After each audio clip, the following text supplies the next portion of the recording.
Ya, pemirsa, saat ini kita akan langsung menyaksikan ada press conference terkait dengan penyebaran virus corona di Indonesia. Kita akan langsung ke Istana Merdeka Jakarta Pusat. Dinyatakan sembuh dan boleh pulang.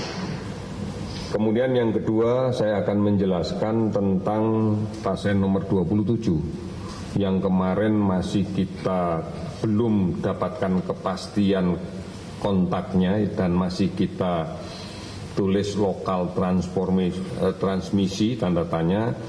Ternyata sudah dapat laporan dari petugas yang melaksanakan kontak tracing bahwa pasien 27 itu ternyata kontak dekat dengan pasien nomor 20. Dan pasien 20 adalah klasternya pasien 01. Artinya 27 ini tidak kontak dengan 01, tapi kontaknya dengan 20 yang masih dirawat juga. 20 inilah yang merupakan kontak dari klaster 01 dari klaster Jakarta. Ini subklaster. Sehingga teka-teki untuk mencari sebenarnya kontaknya siapa kita sudah temukan. Tetapi sekarang kita mencari adakah yang kontak dengan 27. Artinya subklaster ini yang kita kejar. Ini yang kita sebut dengan kontak tracing, sehingga beberapa kasus yang kita lakukan tracing memang tidak setiap hari ada update-nya. Karena kadang-kadang nggak ketemu hari itu.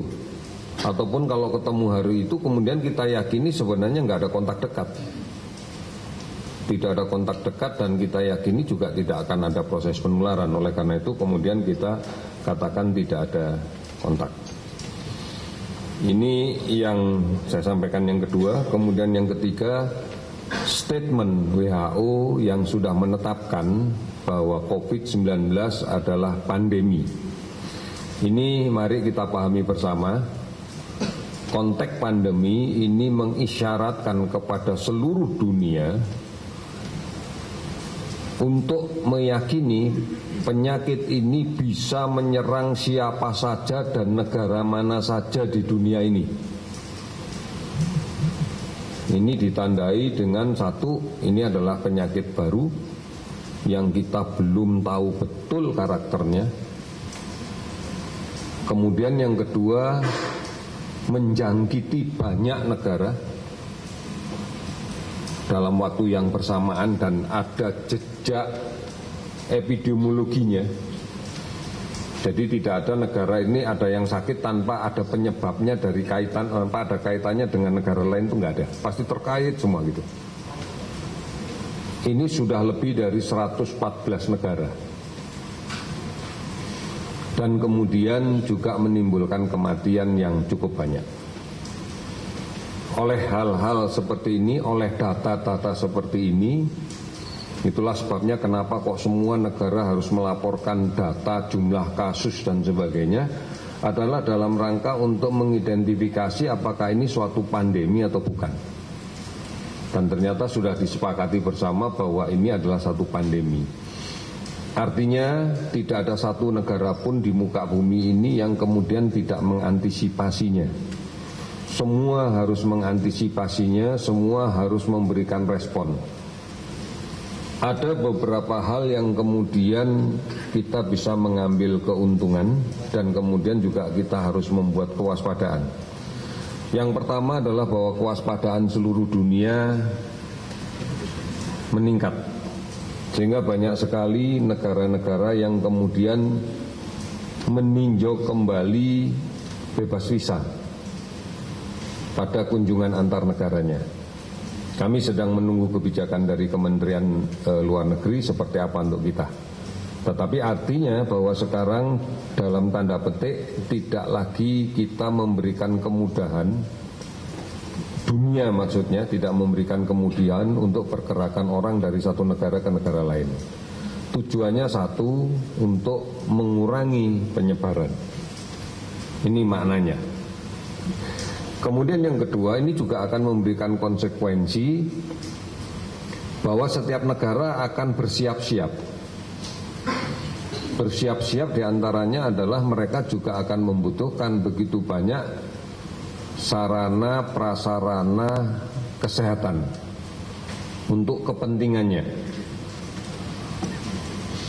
sehingga pasti mereka akan menyiapkan berbagai macam perangkat. Misalnya mereka akan mengamankan stok masker, stok APD, stok Google dan sebagainya, bagian dari itu, kemudian stok obat dan sebagainya. Masing-masing negara akan berusaha untuk mengamankan jumlah yang dianggap cukup oleh mereka. Termasuk di dalam konteks ini adalah mengamankan jumlah kebutuhan kit laboratorium pemeriksaan yang pasti akan masing-masing negara butuhkan. Kementerian Kesehatan sudah memastikan kita sudah menyiapkan lebih dari 10.000 kit, dan ini sebentar lagi juga akan kita tambah lagi. Kemudian di beberapa kesempatan dari beberapa BUMN, BUMD juga sudah bisa memastikan kita memiliki lebih kurang sekitar 15 juta masker juga sudah disiapkan semuanya. Tetapi ini tentunya bukan satu jumlah yang kita anggap kurang, kita anggap cukup, juga enggak. Artinya bahwa kita sudah punya stok. Nah, permasalahannya bagi Indonesia sekarang adalah bukan berapa stok yang kita siapkan, tapi berapa kita harus mengendalikan penularan ini lebih keras lagi. Satu-satunya cara adalah tracing. Kontak tracing harus dilakukan dengan lebih kencang lagi, dan kemudian berusaha mencari kasus positif untuk kemudian kita isolasi agar tidak menjadi sumber penyebaran baru di lingkungan masyarakat. Ini yang lebih kita giatkan lagi.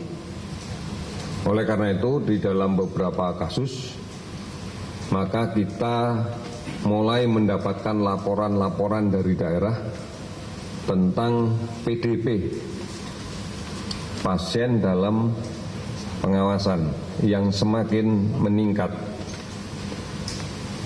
Sudah barang tentu ini adalah pintu bagi kita untuk mencari kemungkinan munculnya kasus positif yang nantinya akan bisa menjadi pegangan kita untuk kontak, untuk mengendalikan kontak maksud saya. Oleh karena itu beberapa hal sudah kita lakukan untuk itu. Nah, kemudian yang berikutnya saya melaporkan tentang 2 kasus yang tadi pagi kemudian agak siang dilaporkan oleh rumah sakit yang meninggal. Ada 2 kasus meninggal. Kami belum memberikan indeks angka karena memang pasien ini masuk ke RSPI dalam keadaan sudah perburukan. Masuk dengan menggunakan ventilator, kemudian kondisinya sudah buruk dengan tanda-tanda sepsis, dan kemudian kita sempat untuk mengambil spesimennya untuk dilakukan pemeriksaan. Namun hasil spesimen belum keluar. Saya berharap tadi nungguin sore ini, tetapi belum keluar juga. Tetapi pasiennya sudah meninggal. Yang pertama adalah perempuan umur 57 tahun. Ini menjadi penting buat kita manakala kemudian kita pastikan virusnya positif, maka kita akan melakukan kontak tracking. Sekarang sudah teridentifikasi karena memang keluarganya kooperatif, nggak ada masalah. Kemudian yang satu lagi ada perempuan umur 37 tahun. Nah, ini masih muda, relatif muda, tapi masuk pun dalam kondisi yang sudah jelek. Kiriman dari rumah sakit di luar RSPI. Ini juga kita sudah minta rumah sakit yang ngirim. Kita sudah mencoba berkomunikasi dan mereka mengatakan awalnya pasiennya baik-baik saja. Kemudian setelah 2 hari, kalau nggak salah kami masih belum dapat data lengkapnya, di rumah sakit tersebut tiba-tiba jadi nyesek dan kemudian seseknya semakin parah dan kemudian baru dipindahkan ke RSPI. sudah dalam keadaan gagal nafas. Kita juga sudah bisa mengambil spesimennya dan kita kirimkan, mudah-mudahan besok pagi sudah bisa ada hasilnya sehingga kita akan menemukan apakah kasus ini adalah kasus positif coronavirus.